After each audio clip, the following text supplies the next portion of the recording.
Thank you for getting me over to Bhopal, the city of lakes.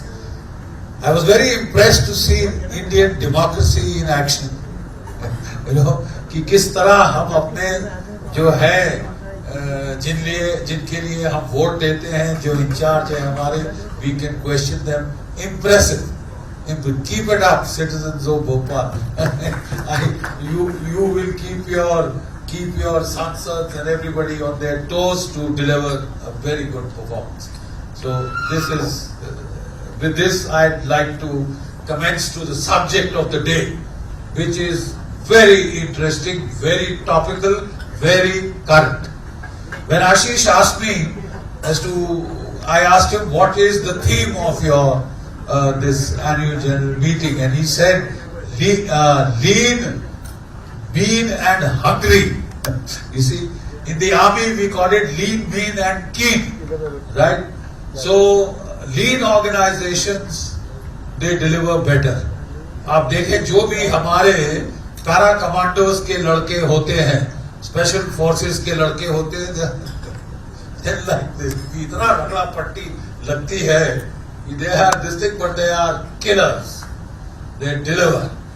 जहाँ para commandos पहुंच गए वहां फतेह आपके कदम चूमे. देखिए आपकी इंडस्ट्री में बहुत फर्क आया, बहुत जबरदस्त फर्क आया. मेरा जमाना था जब हमारे फादर साहब ने कार खरीदी थी, ऑस्टिन 48, मैं 1958 की बात कर रहा हूं, ठीक है. तब एक फैमिली, एक जो कार होती थी वो once in a life time खरीदी जाती थी, और उसके बाद आप लोग उसको जिंदा रखते थे. इसी ये जो कार मेरे फादर साहब ने खरीदी, बोले ऑस्टिन 48, कहते हैं she is British, I don't want to part with her.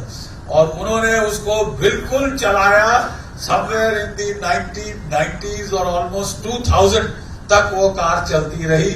और फिर अल्टीमेटली एक जो आपका विंटेज कार डीलर है वो उसे ले गई. यू सी, बट कितना फर्क पड़ गया. आप देखिए आपके ऑटोमोटिव इंडस्ट्री में फेर बदल हो रहा है. इलेक्ट्रिक कार्स आ रही हैं, हाइब्रिड व्हीकल्स आ रहे हैं, हाइड्रोजन कार्स आने वाली है. यू सी, आपके ऊपर challenge he challenge. And I think he selected the thing well. He selected the thing well. Unless you are a lean, mean, keen organization, lean and hungry, you will fall by the wayside. मैं आपको बताना चाहता हूं operation सिंदूर केवल हमारी तकरीबन air force and parts of the army involve. हालांकि army, navy, air force तीनों डिप्लॉय हुई थी. The real work was delivered by the air force और हमारे ड्रोन्स. असली जो मारी है हमारे एयरफोर्स और ड्रोन्स ने मारी है. और एयरफोर्स ने कोई 50, just 50 cruise missiles, precision guided munition, Pakistan की कमर टूट गई. 90 घंटे चला ये ऑपरेशन. और उसके बाद में जो हमने देखा, पाकिस्तान की एयरफोर्स उठ नहीं सकी. ये मैं आपको बताना चाहता हूं. और you all need to be proud. बहुत प्राउड आपको होना चाहिए, बड़ा फख्र होना चाहिए कि India is come of age, super power के रूप में उभर कर आया. ठीक है, आंखें चौगे आ गई है दुनिया की. अमेरिका जो आप पे टैरिफ लगा रहा है, ये ट्रेड टैरिफ का मामला नहीं है साहब. ये मामला है कि अमेरिका के 50 बंदे मारे गए वहां नूर खान के एयरबेस में. और मैं आपको बताऊंगा ये कहानी. ठोक दिया है पकड़ के. और वो टेक्नोलॉजी का दर्जा दिखाया है कि अमेरिका हिल गया है, चीन हिल गया है, रूस भी देख रहा है ध्यान से. आपका your country has arrived, you have reached.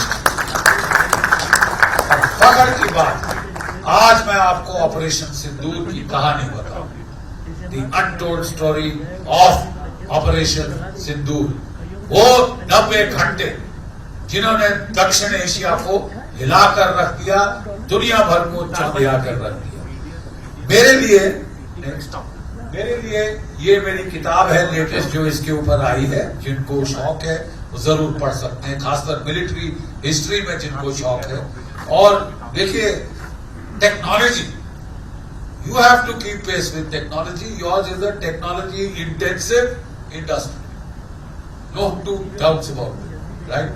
तो नेक्स्ट मैं कहना ये चाहता हूं, एक छोटा सा बैकड्रॉप मैं आपको दूंगा। इसके पहले मैं सिंदूर पे आऊं। 1971 में मुझे कमीशन मिली थी। हमको दिसंबर में पास आउट होना था। हमको एडजुटेंट साहब ने अक्टूबर के महीने में बुला के बोला कि boys you done very well, बड़ा अच्छा किया है आपने, और हम आपको 1 महीना पहले कमीशन करेंगे। तो हमने साहब खूब ताली बजाई। 1 महीना पहले, 1 महीने की सीनियरिटी, क्या आप जानते हैं 1 दिन की सीनियरिटी से you can either be the chief और नॉट बिकम द चीफ। ये फर्क होता है सीनियरिटी का फौज के अंदर। तो 1 दिन नहीं, 1 महीने की सीनियरिटी, हमने खूब ताली बजाई। तो जो हमारे एडजुटेंट साहब थे उन्होंने पीछे मुड़ के देखा ऐसे, और जो असिस्टेंट एडजुटेंट थे उनको बोला बेचारे, बोला क्यों सर ऐसा क्यों बोल रहे? कहता है ये ताली बजा रहे हैं ना, जब तक इनकी कमीशन हो जाएगी 14 नवंबर को लड़ाई शुरू हो चुकी है या होने वाली होगी। जब ये पलटन पहुंचेंगे ना जवानों को इनका नाम मालूम होगा, ना इनको जवानों का नाम मालूम होगा। और क्योंकि ये 19, 20, 21 की उम्र है, उस वक्त हमारी उम्र थी, अब तो बाल सफेद है, बर्फ पड़ चुकी है,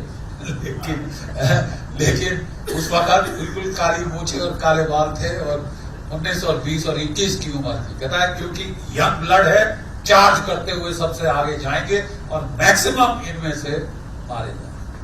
बहुत नुकसान होगा इस बैच का। उनकी भविष्यवाणी बिल्कुल सत्य थी, बिल्कुल सत्य थी। मैक्सिमम मेरे बैच ऑफ 1971 मैक्सिमम हमारे लड़के शहीद हुए, किसी की टांग गई, किसी का हाथ गया, लेकिन हमको बहुत फख्र है कि मात्र 13 दिन के अंदर हमने पाकिस्तान के 2 टुकड़े कर दिए थे। Pakistan was broken in 2 bloody pieces, right?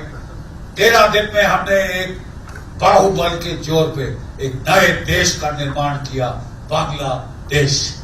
ठीक है, 93,000 कैदियों ने आत्मसमर्पण किया। 93,000 प्रिजनर्स ऑफ वॉर इस तरह हाथ खड़े करके सरेंडर किया। मैंने lieutenant general Amir Akbar Abdullah Khan Niazi हिलाल जुर्रत सितारा पाकिस्तान को बच्चों की तरह फपक फपक के रोते देखा जब वो अपनी पिस्टल जगजीत सिंह अरोड़ा को हैंड ओवर कर रहा। ठीक है, ये इन आंखों ने ये नजारे देखे। 1971, the time for the birth of Bangladesh had come.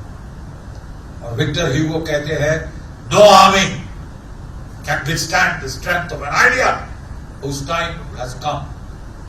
कोई फौज उस सोच, उस ख्यालात को रोक नहीं सकती जिसका वक्त आ गया हो। 1971 बांग्लादेश का वक्त आ गया था। 2025 क्या बलूचिस्तान का वक्त आ गया है? Time will tell, but you are closer than you think. Operation Sindoor खत्म नहीं हुआ। It can flare up any time. The first message that I want to leave with you is this: déjà vu. You heard this French word, déjà vu, कि I have seen it happen before.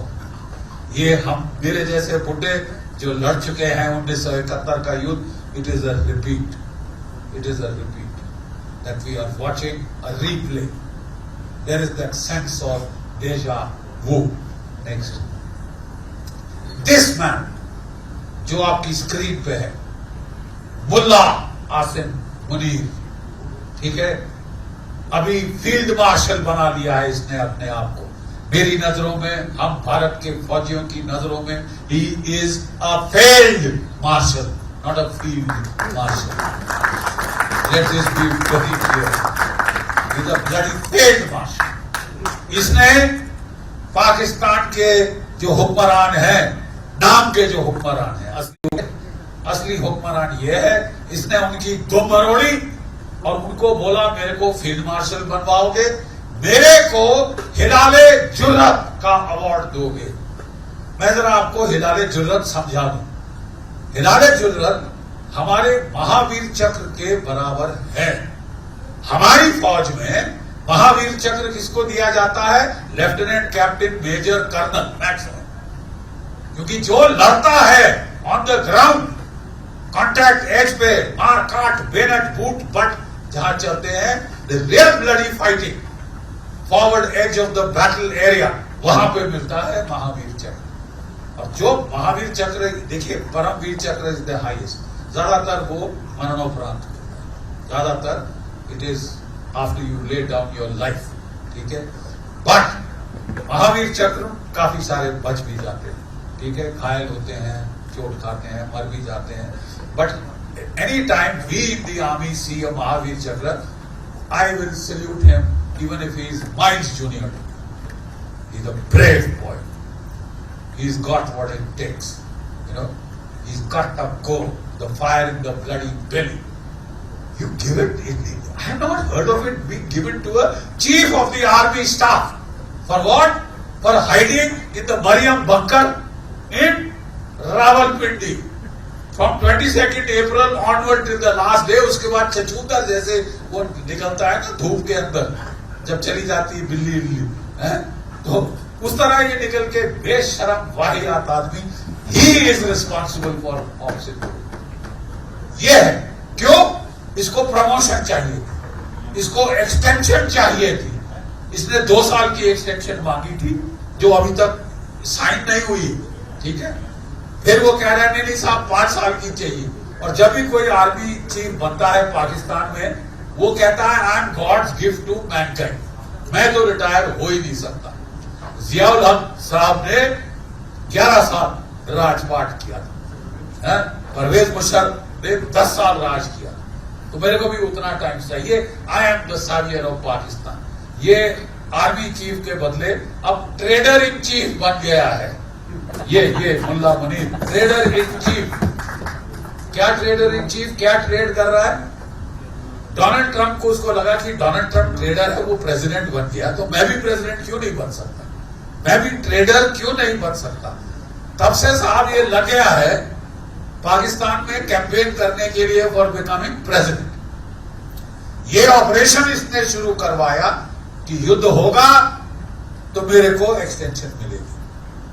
अपनी खुद गर्जी के लिए जब आप अपने देश के लोग मनाने शुरू करो, उससे घिनौनी हरकत दूसरी नहीं हो सकती। But he is responsible. 16 अप्रैल 2025 इसने ये प्रवासी पाकिस्तानी इकट्ठे किए, ठीक है, और उनको स्पीच दी, which was something like Samuel Huntington clash of civilisation. Hindus and Muslims are so different. I don't know if you heard that accent of his, you know, hateful bloody accent, are so different. They are living in peace and quiet here together. So bloody what, right? They are so different. This is Pakistan is Riyasat-e-Madina 2.0, and he more or less started that there has to be perpetual war between Hindus and Muslims. And next please. 22nd of April this year, just incidentally, मेरी wedding anniversary थी, 47th mom, 47th wedding anniversary। तो हम लोग बच्चों और grand children के साथ सोच रहे थे किस होटल जाना। टीवी सेट ऑन किया और ये नजारे देखने को। देखिए साहब, मैं फौज में 71 से लड़ाई से शुरू किया, पंजाब में लड़ा, उसके बाद मैं कारगिल में लड़ा, उसके बाद मैं किश्तवाड़ में लड़ा, उसके बाद मैं राजौरी और पुंछ में लड़ा। कोई लड़ाई नहीं छोड़ी, ठीक है साहब, कोई लड़ाई नहीं छोड़ी। और जिसमें मैं खुद डायरेक्टली इन्वॉल्व नहीं था। मैं उस लड़ाई को आर्मी हेडक्वार्टर एमओ डायरेक्टरेट से कंट्रोल कर रहा था। श्रीलंका और जो हमारा ये जो JNK के अंदर हुआ था ऑपरेशन कारगिल, ऑपरेशन विजय, ये सब प्लानिंग में, एग्जीक्यूशन में मैंने हिस्सा लिया। मैंने कितने सारे अपने देश के सिपाही दम तोड़ते देखे। मैंने हाथ पकड़ा है उनका जब वो आखिरी सांसें ले रहे, मैंने बूंद पानी पिलाया है आखिरी बार। मैं कह रहा था आपको कि देखिए साहब, मैंने अपने सिपाहियों को दम तोड़ते देखा। I know what death is all about. एक इंसान, एक फौजी अपना दुख सह सकता है, अपने जवानों का भी दुख रो के देख सकता है, लेकिन बेटियों का दुख नहीं देखा जाता। ये आपकी बिटिया हमारी क्या क्या, इनका कोई हमारे कर्म क्या फूटे हैं कि इनको रोती ही रहेंगी। ये बिटिया, ये जिसकी फोटो यहां पे है, did you see her on television? जिस तरह ये बोल रही थी, प्लीज मेरा हस्बैंड वहां पड़ा, वो मर रहे हैं, प्लीज कुछ करो। और वहां पे वो हिजड़ा जो था साथ में, टेंशन मत लो, पानी पियो, टेंशन मत लो।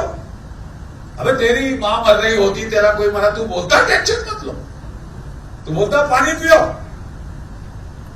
ठीक है साहब, कब तक हमारी बेटियां रोएंगी? Do you know that in this country हमारे जब 1980 की दशक में पंजाब में प्रॉब्लम शुरू हुई थी, हमारे 21,000 मारे गए। जब उसके बाद गफलत शुरू हुई, जम्मू कश्मीर में 45,000 भारतीय वहां शहीद।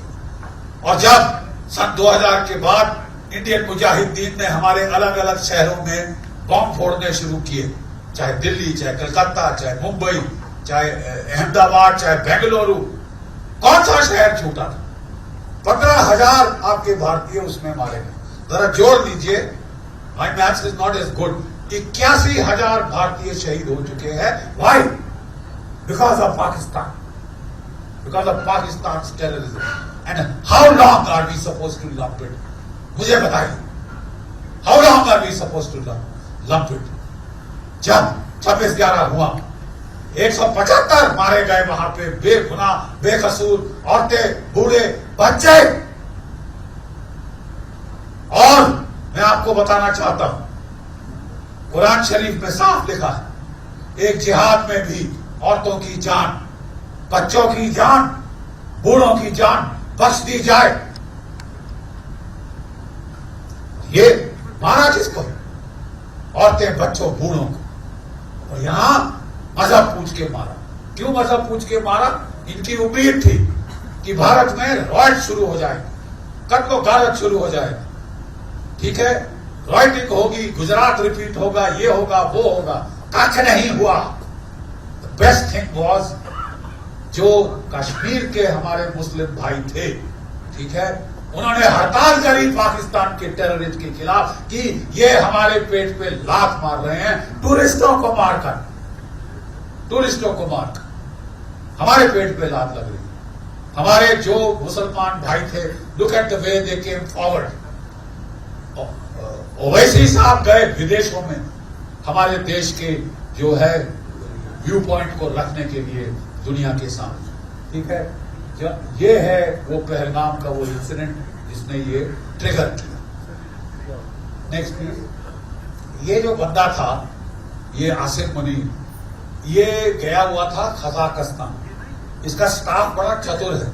इसी जब गर्मी पड़ती है ना, तो रावलपिंडी, इस्लामाबाद में बड़ी गर्मी पड़ती है, पावर फेलियर भी बहुत होती है। ठीक है, तो उस वक्त वो उनका ट्रिप बनाते हैं किसी ठंडी जगह, कजाकिस्तान, ताजिकिस्तान, किर्गिस्तान वगैरह वगैरह के ट्रिप बनते। दौड़ा वापस आया, उल्टे पांव बरेली को साथ गदर हो गया। वहां आके इसने पहले आते ही मीटिंग करी किसके साथ? के नेवी चीफ के साथ, पाकिस्तान के एयर चीफ के साथ। और जो एयर चीफ ने बोला, मुरीद मरा दिया तेने, तेरे को यही वक्त मिला था पंगा लेने हिंदुस्तान से। Is this the bloody time? तेरे को पता है कि मेरे जो F-16 जहाज है, ठीक है, जो आप देख रहे हैं यहाँ पे लेफ्ट साइड पे, उनकी अपग्रेडेशन कर रहा है अमेरिका। $600 बिलियन दिए हैं अपग्रेडेशन के लिए। वो अपग्रेड इंजन खोल के पढ़, मैं उनका इस्तेमाल नहीं कर सकता।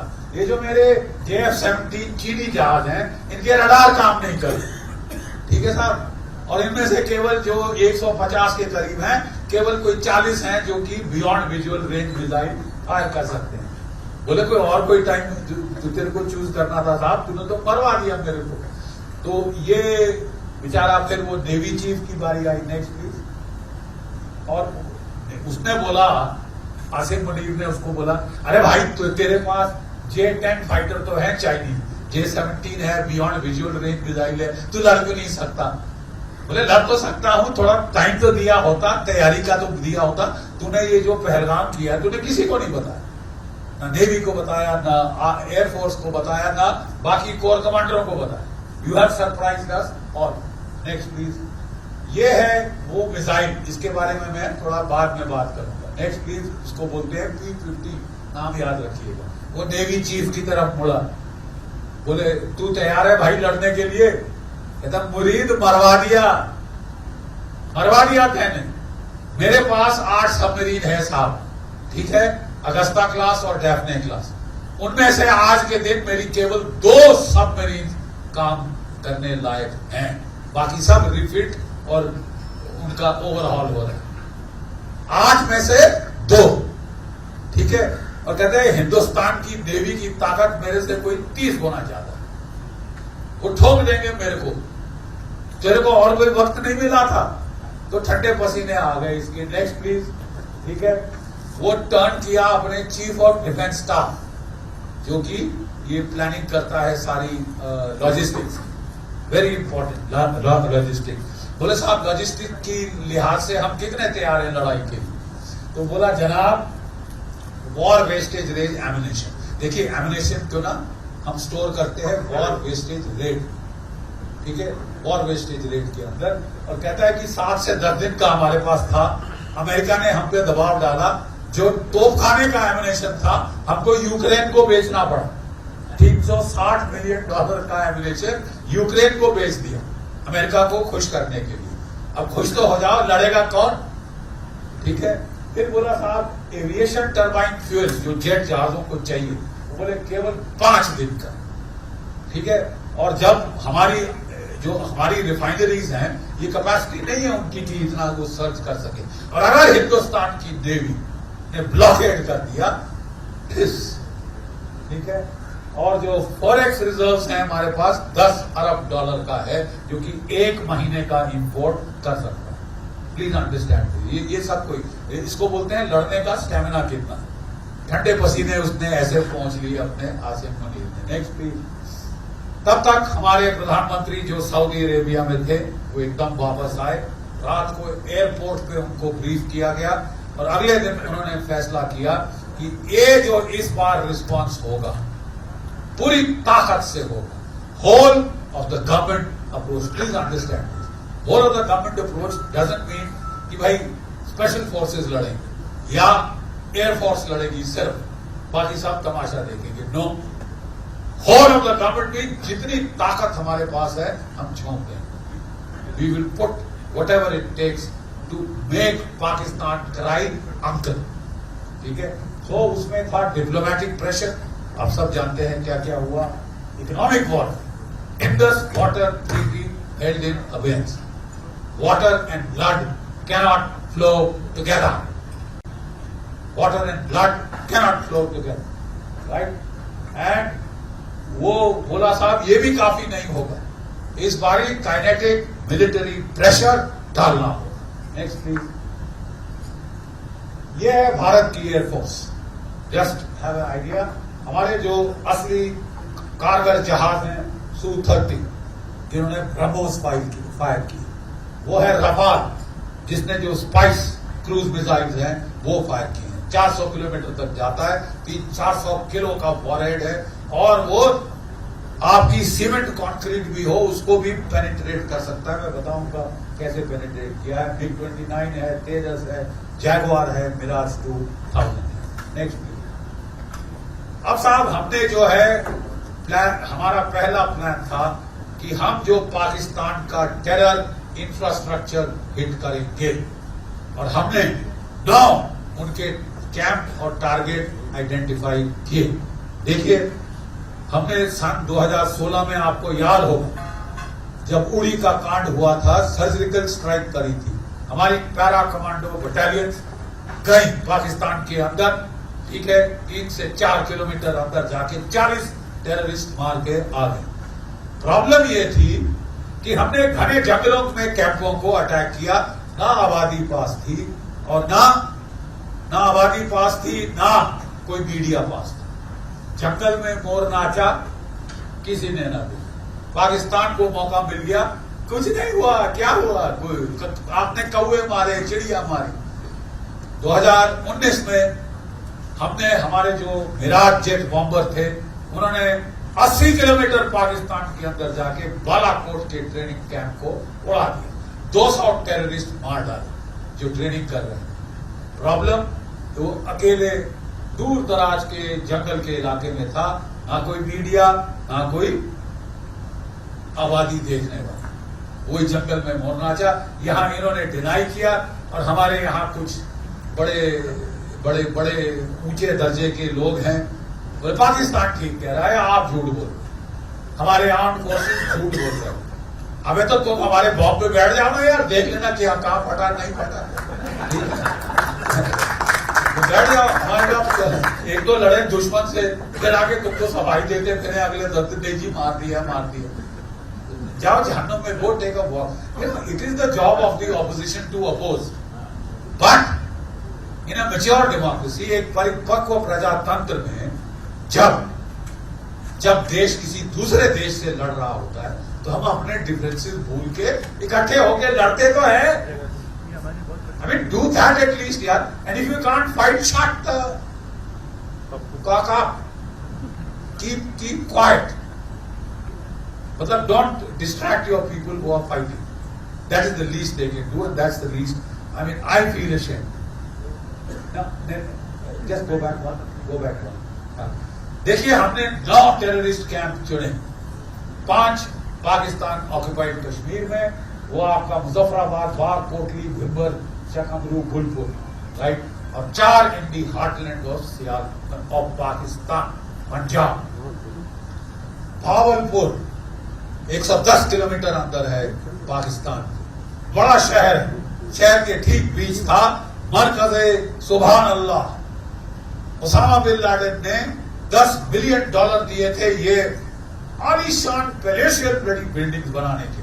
टेरर यूनिवर्सिटी, अफगानिस्तान वहां से लड़ा गया, कश्मीर की जिहाद वहां से लड़ी गई, ठीक है।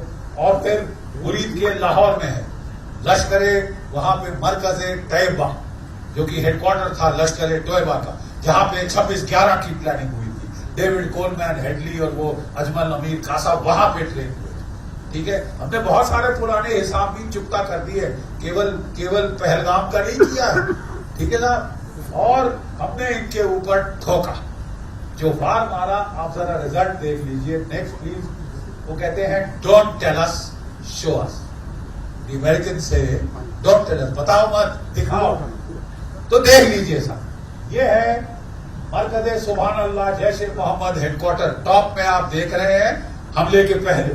और ये जरा देख लीजिए, नीचे की देख लीजिए, खंडर मच गया, ईंट से ईंट बजा दी, इसको बोलते ना परखच्चे उड़ा दी। और ये कहां पे है साहब? ये किसी घने जंगल में नहीं है, तुम्हारे शहर के बीचों बीच है। तुम्हारे लोग, तुम्हारा मीडिया सारा देख ले। और कल परसों रो रहे थे वहां के टेररिस्ट कि मैं ये जो है मसूद अजहर की पूरी फैमिली मारी गई, अल्लाह ताला ने मुझे भी उठा लिया होता। अबे अगली बार उठा देंगे तेरे।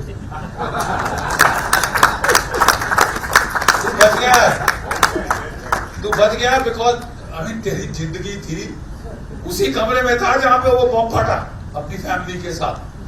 पता नहीं क्या करने गया, सुसु करने गया, क्या करने गया, आई डोंट नो, बच गए। But next time we are coming for you boy, we are coming for you. ये है मरकज़े तैयबा, ये है मुरीद के में।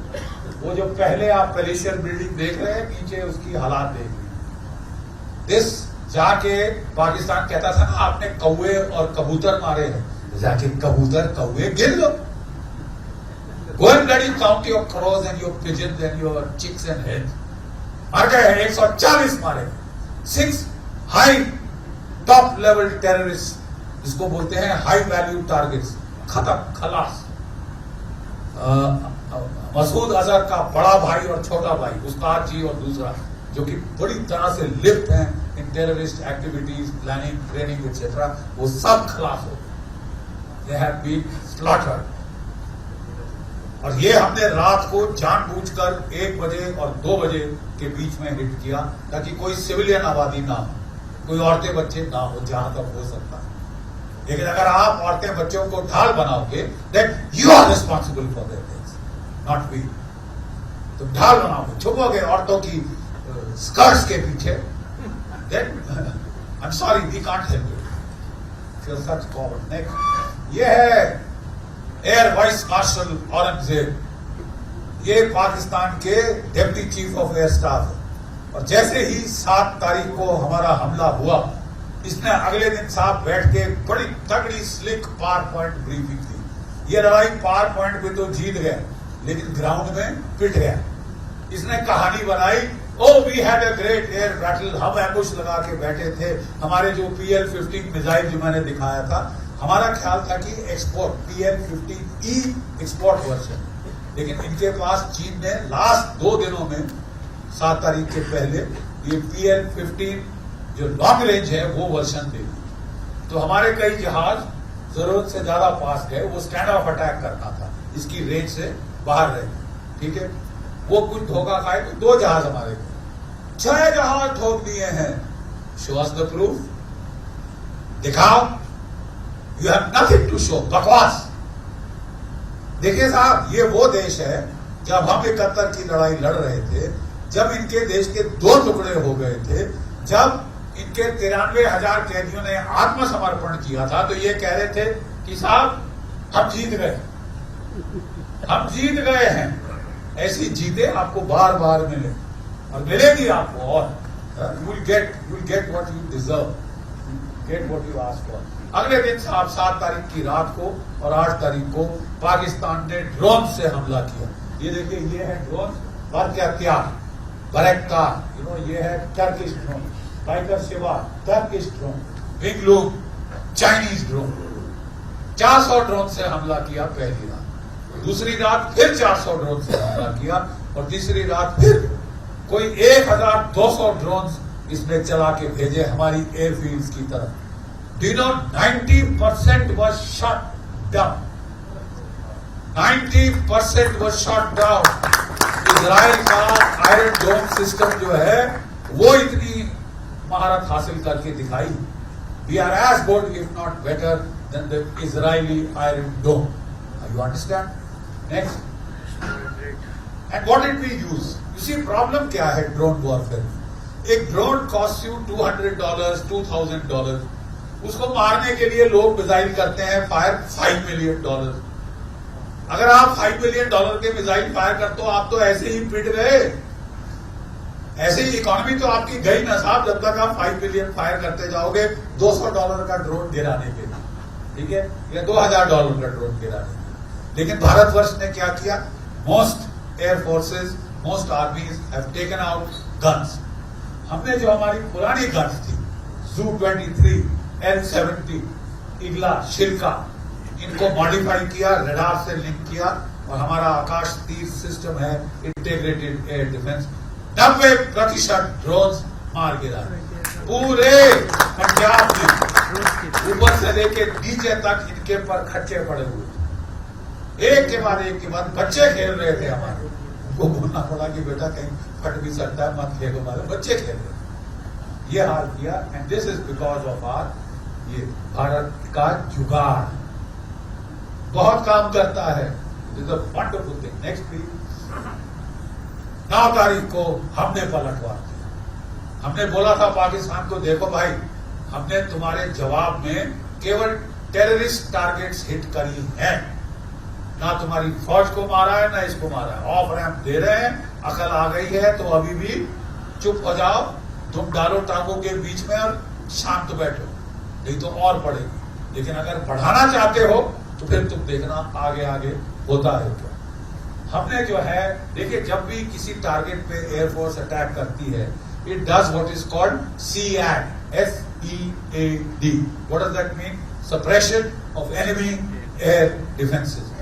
दुश्मन के जो एयर डिफेंस हैं, रडार हैं, उनको बर्बाद कर देते हैं, रास्ता खोलने के लिए, ठीक है। और ये है हमारा स्काई स्ट्राइकर ड्रोन, और हमारा हॉरॉक इजरायली ड्रोन है जो कि अडानी मैन्युफैक्चर कर रहा है इंडिया के। ये ड्रोन की खासियत क्या है साहब? Kamikaze drone. जहां दुश्मन का रडार खुलता है, ये उसकी फ्रीक्वेंसी पकड़ के सीधा उसमें होप करके जाता है, and you block that. 7 radar Pakistan के उड़ा दिए, सियालकोट में, बसरूर में, लाहौर में, कराची में 7 रडार। घबरा के वो अपने रडार ऑफ करने लगे। ये सीधा रडार की फ्रीक्वेंसी पकड़ के हिट कर रहा है, तो रडार ऑफ करने लगे। रडार ऑफ करे तो तुम अंधे। You understand? If you switch your bloody radar off before my attack, I've got all that I wanted. अब तुम्हारा करोड़ों रुपए का रडार बेकार, और 7 तो हमने धुएं में उड़ा, ठीक है। We opened, punched a hole in the sky, right? Next please. और फिर 10 तारीख को हमने पलटवार, तगड़ा पलटवार। कितनी बार पाकिस्तान ने कोशिश की थी कि हमारे एयर बेसिस को हिट करे, पहले ड्रोन से, फिर उसने अपने जहाज भेजे थे। हमारे S-400 मिसाइल, जिसकी फोटो मैंने ओपनिंग में आपको दिखाई, उसने 316 किलोमीटर पाकिस्तान के अंदर उसका एवैक जहाज पर खच्चे उड़ा दिए। This is a record, world record.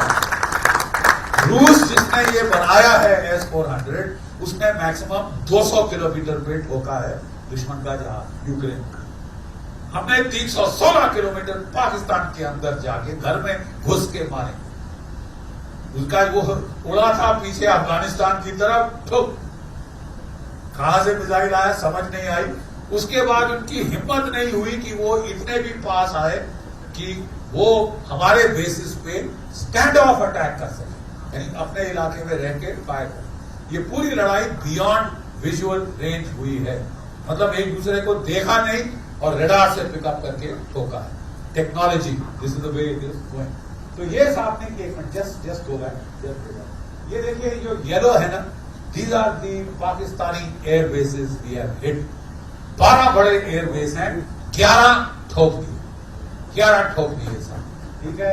स्कादू से शामिल, सियालकोट, मेजर बेस नूर खान, और उसके अलावा मुरीद, सरगोदा, किराना के जो हिल्द है, और सुकून, और ये कराची के पास गोलारी एयरबेस। मैं जरा इनकी कहानी आपको बताता हूं।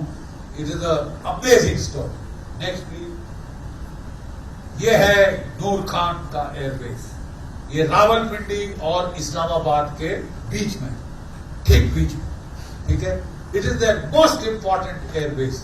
यहां पे एक 40 मीटर बाई 40 मीटर, मतलब आपका तकरीबन आधे होटल के बराबर अंडरग्राउंड कमांड पोस्ट था, जो कि अमेरिका की जनरल इलेक्ट्रिक कंपनी ने बनाया था, ठीक है।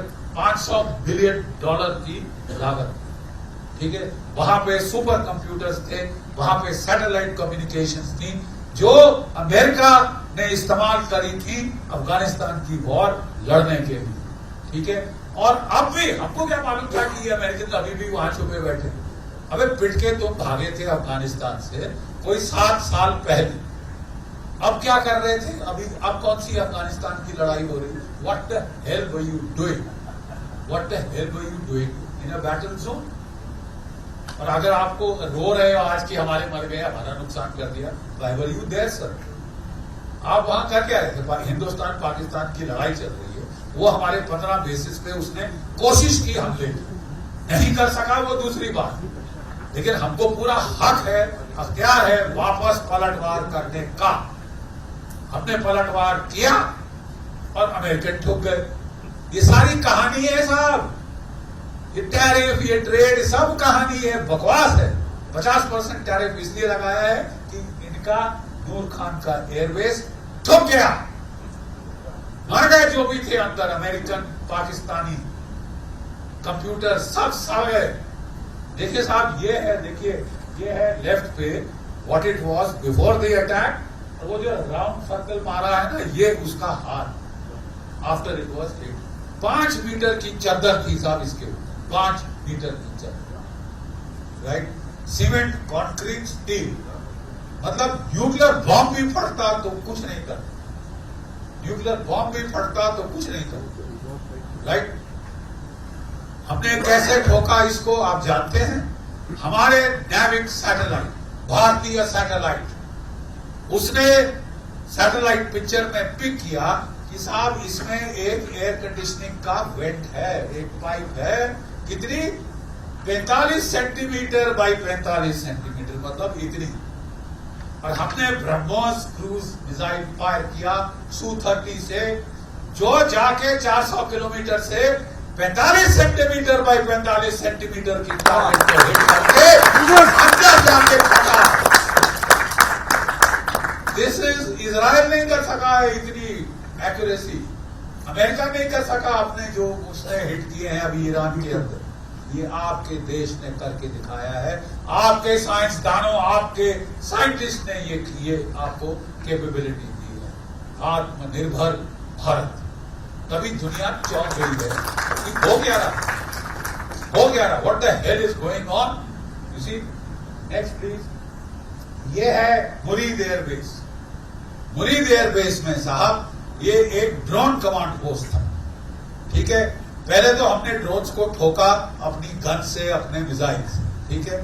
फिर हमने जो इनका ड्रोन कमांड पोस्ट था मुरीद के एयरबेस में, मोटी चद्दर, hard and deeply buried target, America का बनाया हुआ, जो कि अफगान वॉर में ड्रोन सब कंट्रोल करता था, जो सारे ड्रोन ऑपरेशन थे वो कंट्रोल करता था। हमने देखो साहब, आप दुश्मन के सर में गोली मार दो, बॉडी खत्म हो जाती है, बॉडी को छेदने की जरूरत नहीं, उसके बाद गोलियों से छलनी कर देगी। एक गोली यहां काफी, 1 bloody bullet to your head and 6 foot 5 inch की लाश भी ठंडी पड़ जाए, ठीक है साहब। ये हमने किया। जो ड्रोन कमांड पोस्ट था उसको ठोका, हमारे रफाल गए, उन्होंने अपना ये storm shadow cruise missile 300-400 kilometre की दूरी से फायर किया भारत की बाउंड्री की इस साइड से, ठीक है। और वो जाके सीधा ड्राइव मारा इसके अंदर, 3 मीटर का छेद किया सीमेंट कंक्रीट में, चद्दर में, और अंदर जाके फटा। सारे तुर्की के कंट्रोलर, चीनी कंट्रोलर, पाकिस्तानी शानी सब खत्म, खल्लास, उड़ गया, भाप बना दिया। और साहब इतनी कटी पाकिस्तान की इतनी शर्म आई कि उन्होंने लाशें भी नहीं निकाली, क्योंकि वो हमारे सैटेलाइट पकड़ लेते, कोई सामान निकालने की कोशिश नहीं करी। पता क्या किया अगले दिन, डोजर लगाया और गाड़ दिया, लाशें गाड़ दी।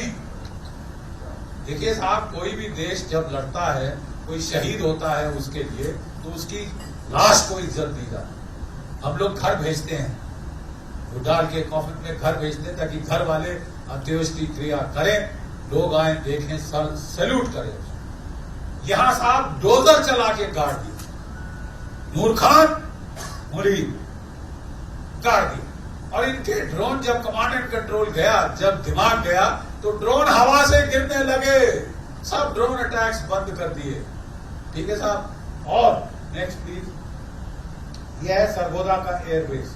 ये देखिए, ये क्रॉस की तरह इसकी वो है रनवे, ठीक बीच खटा किया। देखिए ये देख रहे हैं, खटा किया 80 फीट उड़ के देखो, try and fly from there, you can't. जो भी इनके एयर बेसिस थे, जहां से इनके जेट बॉम्बर जो न्यूक्लियर हथियार डिलीवर कर सकते थे, उनकी एयरफील्ड्स के पर खर्चे उड़ा दिए, सरगोदा के, रहीम यार खान के, जकोबाबाद के, और एक और कराची के पास, ठीक है, ताकि कोई जेट फाइटर न्यूक्लियर बॉम्ब के साथ नहीं उड़ सकता, ठीक है। हमारे सैटेलाइट्स ने खबर दी कि एक दुश्मन का एवैक जहाज, एयरबोर्न वार्निंग एंड कंट्रोल, जो कि पूरी लड़ाई कंट्रोल करता है दूर पीछे रह, वो अभी उधर के लैंड किया, टैक्सी करके वो जा रहा था, ये इसके अंदर हमारे सुखाई जोड़े सीधा मारा। वो कंप्यूटर से डाउनलोड कर रहे थे सारा डेटा। 4 अफसर थे और 40 जवान थे, सबके वहां पे चीथड़े उड़ा दी। 4 F-16 अंदर थे, उनके टुकड़े टुकड़े कर। और इस तरह कितने सारे हैंगर्स पे हमने हिट किया। एक हैंगर में 12 जहाज। अबे तुम कह रहे हो तुमने 6 मारे, असली में तुमने 2 गिरा। तुम्हारे कितने गए? You know the count is from 40 to 20 और 40 के बीच में इसके जहाज ठोक दिए। मुझे समझ नहीं आया हम लोग क्यों इसकी ज्यादा बखान नहीं की हमने, क्योंकि हमारी एयरफोर्स ने कहा ये नहीं तो कल हमको कोई अपोजिशन पार्टी वाले गाली गलौज देना शुरू करेंगे, तो पहले हम जो है एविडेंस करते हैं। जिसको मारना था उसको तो मार दिया, जिसको मारना था उसको तो हमने रगड़ दिया। अब ये लोग चीख चिल्लाहट, हमने टाइम वेस्ट नहीं करना, हम चुप ही बैठे। ठीक है, गोलारी का एयरबेस वगैरह they have been hit bad. Next, फिर हमने हिट किया किराना और जगाई। देखिए बड़ी इंटरेस्टिंग बात है, आप लोगों को समझना चाहिए।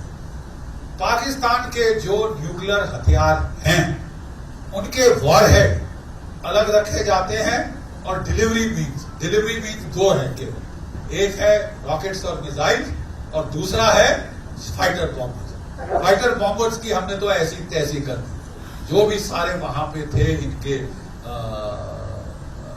रनवेज वो क्रेटर कर दी। ठीक है, अब रह गया इनके जो वॉरहेड जहां थे वो 2 जगह, एक है चगाई हिल्स, दूसरा है किराना हिल्स।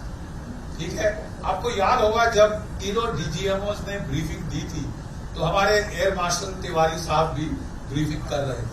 उनसे पत्रकारों ने पूछा क्या आपने किराना को ठोक दिया है जहां की पाकिस्तान के न्यूक्लियर बॉम्ब्स हैं? तो उन्होंने क्या जवाब दिया था, अच्छा वहां न्यूक्लियर बॉम्ब्स है, मेरे को तो नहीं पता था, थैंक यू फॉर टेलिंग। एक वो मुस्कुरा के कहा। ठीक है, समझने वाले समझ गए, ना समझे वो अनाड़ी। ठीक है, ये अनाड़ी नहीं है साहब, इनको ठोक दिया। हमने देखा, ये देखिए साहब यहाँ गहरी टनल है 7, इसके ऊपर इन्होंने इसके अंदर रखे हैं न्यूक्लियर वॉरहेड। ठीक है, हमने गेट पे हिट मारा। अब गेट पे साहब सॉलिड स्टील का डोर है, तो आप बोलोगे उसका क्या फायदा हुआ? क्या फायदा हुआ? वहां पे इलेक्ट्रिक मोटर है। उस स्टील के कंक्रीट के डोर को बंदे नहीं खोल सकते, इलेक्ट्रिक मोटर खोलती है। और अगर इलेक्ट्रिक मोटर उड़ गई तो क्या होगा कालिया?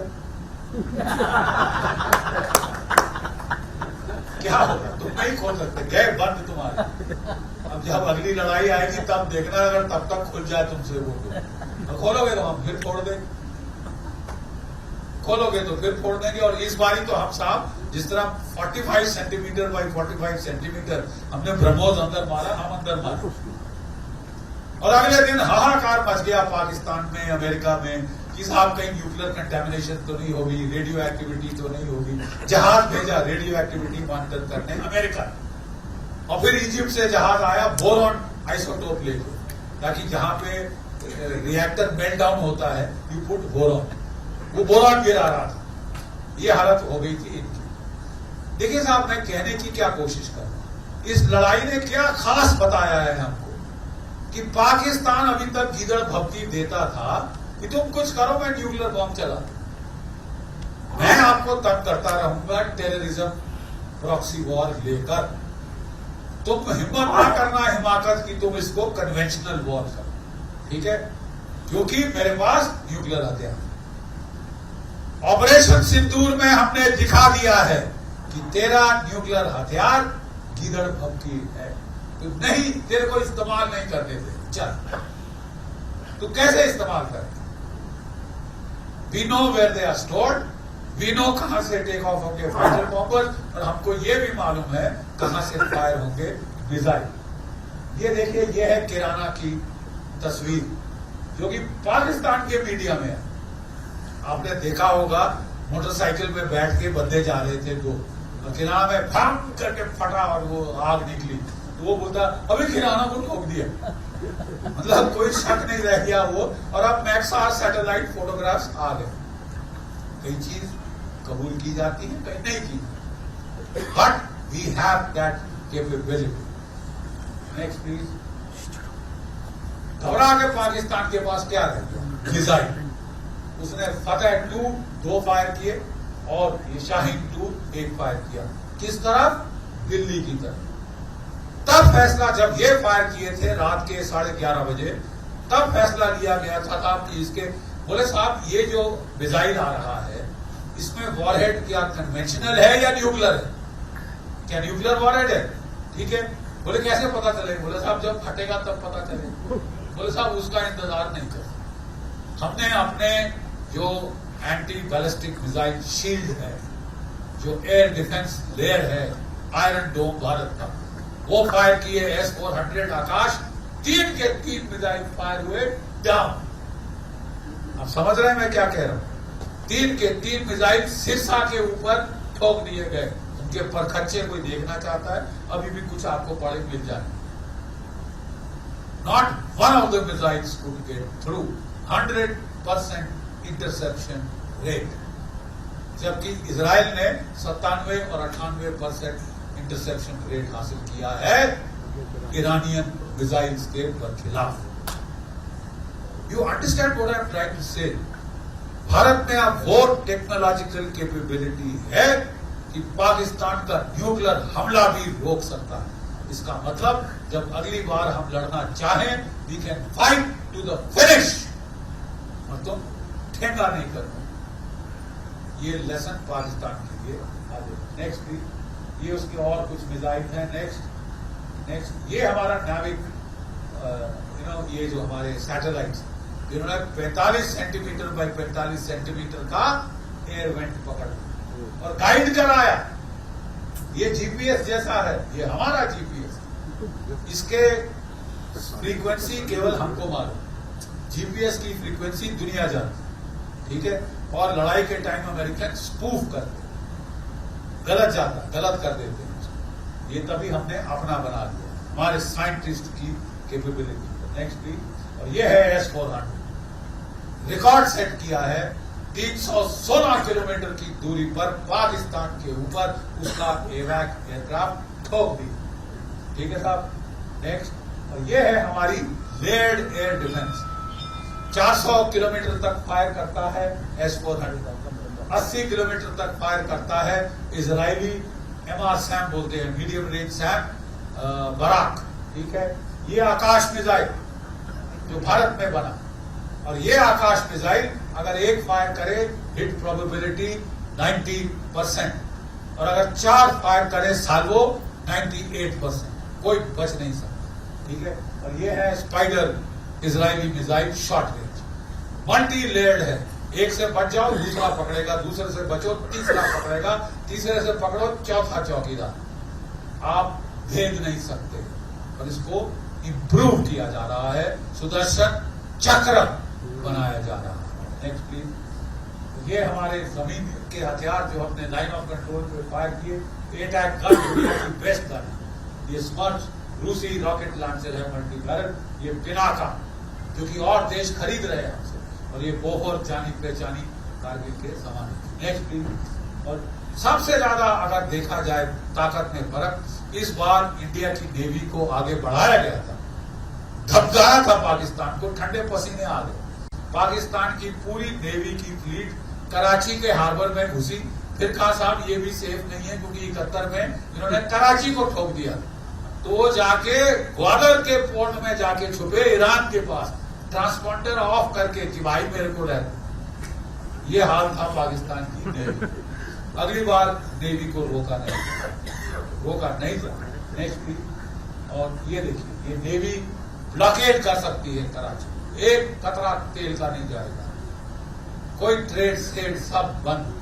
ठीक है। ऑयल नहीं जाएगा, आप गला खोल दें, ये नेवी कर सकती है। Next please. और ये हमारे टैंक, एक बार हमारी एयरफोर्स डोमिनेंस हासिल कर ले, उसके बाद हमारे टैंक जाके बलूचिस्तान बना सकते, गिलगिट बाल्टिस्तान आजाद कर सकते। ठीक है। आई रेस्ट माई केस। जय भारत, जय हिंद।